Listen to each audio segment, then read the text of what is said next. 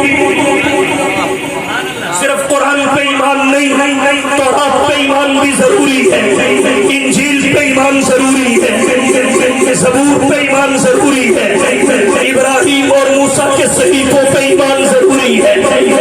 آمنت باللہ وملائکتہ وکتابہ نہیں کتبہ ورسولہ نہیں رسولہ. ایمان سب کتابوں پہ، عمل فقط قرآن. ایمان سب نبیوں پہ، اتباع فقط نبیوں کے نبی کے. تو یہ ہے اسلام کی رواداری. یہودی عیسیٰ کو نبی نہیں مانتے، عیسائی محمد کو نبی نہیں مانتے. مسلمان سب کی نبوت کا اقرار کرتے ہوئے کہتے ہیں وہ نبی ہے مصطفیٰ خاتم النبی. آپ خاتم النبیین ہیں. ایمان سب پہ، اتباع فقط آپ کی. نبی آتے رہے، آخر میں نبیوں کے امام آئے. نبی آتے رہے، آخر میں نبیوں کے امام آئے. وہ دنیا میں خدا کا آخری لے کر پیام آئے. جھکانے آئے بندوں کی جبیں اللہ کے در پر، سکھانے آدمی کو آدمی کا احترام آئے. وہ آئے جب تو عظمت بڑھ گئی دنیا میں انصاف کی. وہ آئے جب تو انصاف و فرشتوں کے سلام آئے. وہ ہے بے شک بشر لیکن تشہد میں اذانوں میں جہاں دیکھو خدا کے نام کے بعد ان کا نام آئے.